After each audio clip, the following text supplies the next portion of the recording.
Near the north entrance to Truk Lagoon, our dive boat pulls up to a small tropical island. Its tranquil appearance belies its enormous significance. It was here that a small group of men finally made it ashore. Survivors of one of the most disastrous shipwrecks of Operation Hailstone, just 20 from a total of almost 700 men. In just 2 days, Operation Hailstone turned what was the largest naval base in the Japanese Empire into a ship's graveyard. With the loss of so many men, ships and aircraft, most single events, even major ones, were simply swallowed up by the magnitude of the disaster. The loss of the destroyer Oite is one such example. Seen here with her sister ships, she was launched in 1924. Her name means tailwind. On February 16, 1944, the Oite and a submarine chaser left the base escorting the damaged light cruiser Agano, bound for Japan. Meanwhile, the American submarine USS Skate was patrolling the area in preparation for the planned US attack on Truk. Skate fired 2 torpedoes at the Agano. Both found their mark, fatally damaging the cruiser. Oite came to her defence, dropping a number of depth charges, which the Skate managed to evade. Both escort ships returned to pick up the Agano survivors. Over 500 men from the Agano and the 192-man Oite crew now crowded the small, narrow destroyer. The Oite turned back into the narrow entrance to the lagoon, returning to the base. She was soon spotted by American planes. At full speed, the ship cut a zigzag path through the water, trying to avoid the strafing aircraft. Oite's captain was killed early in the battle, forcing the Agano's captain to take command. But to no avail. A single torpedo hit amidships, splitting the destroyer in half. All of the Agano's survivors and most of the Oite's crew perished, almost 700 men. A mere 20 of the Oite's crew set out on a 5-kilometre swim to the island.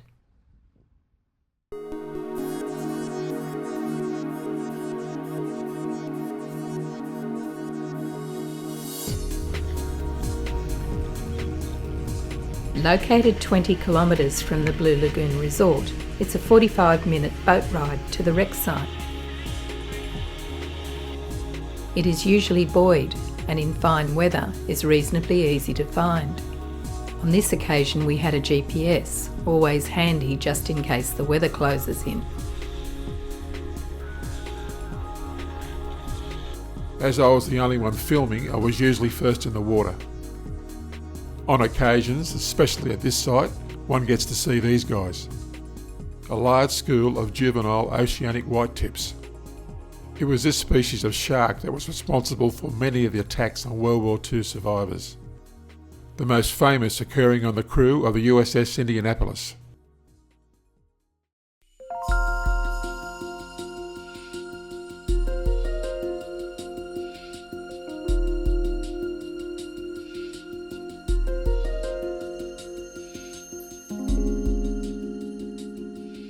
Rarely affected by current, it's a dream fall to the sandy bottom and to the stern of this beautiful shipwreck.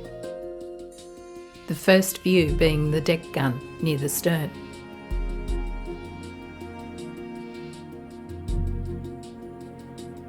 With a constant water temperature of 29 degrees centigrade, her wartime colour has now been replaced by a living camouflage.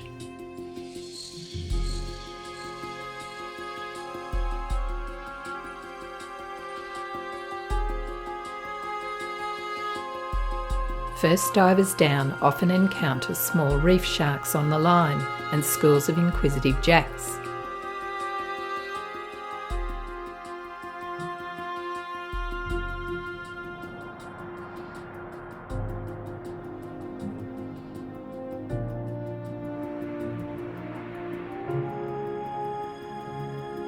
A view of the stern reveals sea fans all over the hull. Oite's high-pitched twin bronze propellers are a highlight of this dive. They gave the ship a top speed of 37 knots, fast, but still not fast enough to escape the attacking aircraft. The blades turn a stunning orange when illuminated by our lights. The depth here is 62 metres, or a little over 200 feet. Just in front of the stern gun is a very small opening that leads to the ship's engine room. The passing of time has seen many changes, both inside and out. Divers need to be aware that their entry into these tight places is not without risk. Light fittings, gauges, speaking tubes, and a compressor are all concealed in this tight space.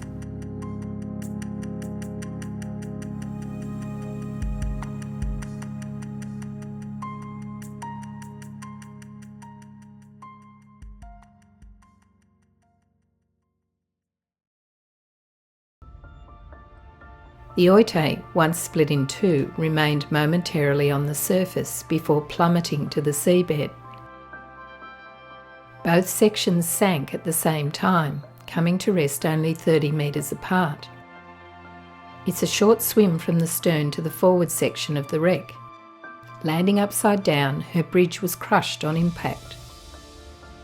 The front part of the bow has fallen off since the wreck's discovery in 1986.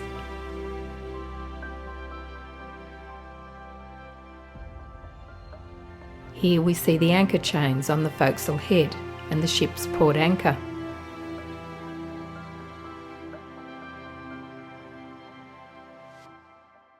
In the background, the severed front section of the hull has created an overhang, a haven for marine life.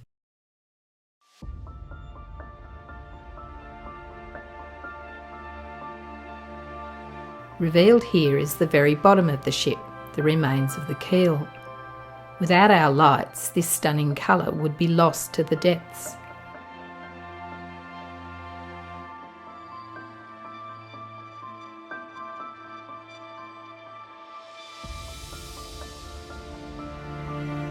Several lionfish have taken up residence inside the remains of the bow. Entering an opening on the side of the hull reveals artefacts and the remains of some of the casualties.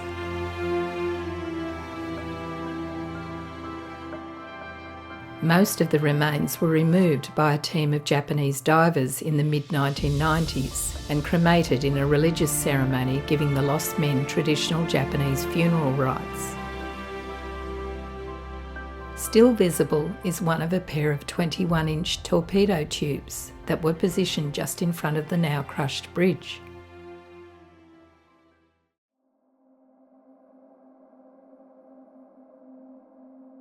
Accompanied by scores of jacks, a swim along the upturned hull reveals a huge opening on the bow section. This is the point of impact.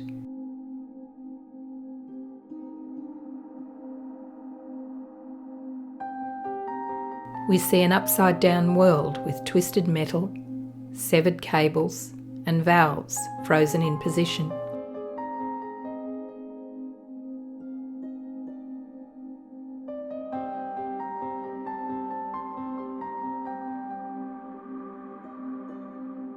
The two sections of the wreck are closest at this point and are easily seen when visibility is good. Making our way back to the stern section, this corresponding point of impact is always covered in marine life.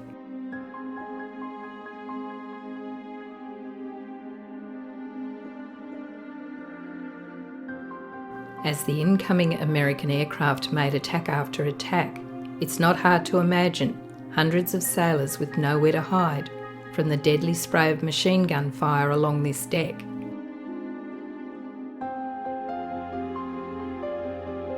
The sudden end to the ship meant these lifeboat davits were never able to be cranked into position. They stand in silence, a sentinel to those whose lives were lost in battle.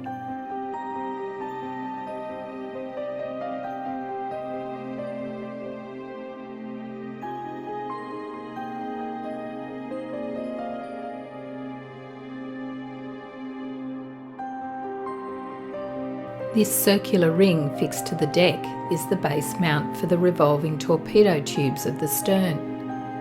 When the ship split in two, the device fell out of its cradle. The location of this pair was unknown to us until recently. On a dive with exceptional visibility, a dark shape was visible way out on the sand. Positioned about 40 metres from the two sections of the hull are the missing pair of torpedo tubes. A lone lionfish stands guard. Close by, an unexploded depth charge.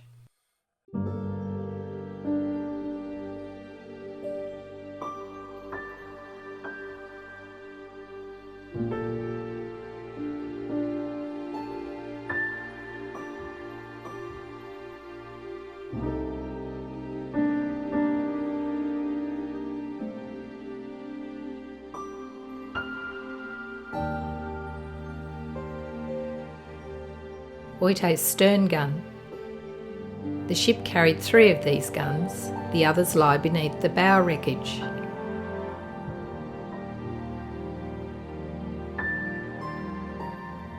Near the gun, a box of ammunition.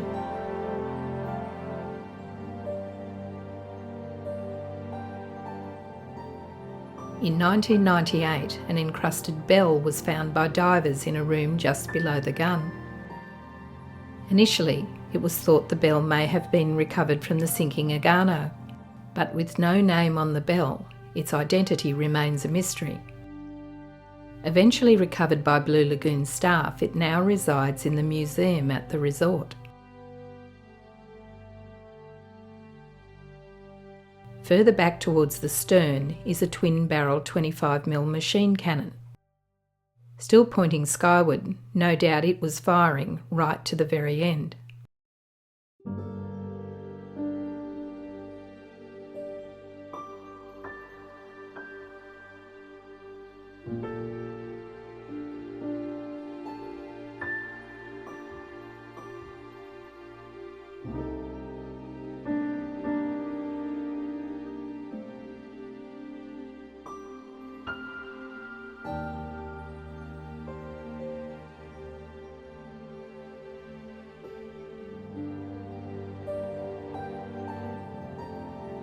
Depth charges, still stacked in their cradles.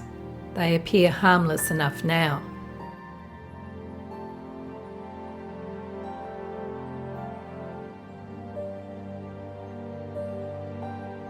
Adjacent is the loading davit, and this, the depth charge firing device. No matter how many dives you do on any of the shipwrecks in Truk, you are likely to discover something different. A casual inspection of an opening we passed over many times led to one truly poignant discovery. Who were these young men who had taken cover in this little compartment? An area from which there would be no escape. A tiny tomb in which they would spend eternity together. It is hard to believe that almost 700 men perished in this shipwreck. To most people, these ships and places are merely names in a book. As divers, we are privileged to witness these pieces of history.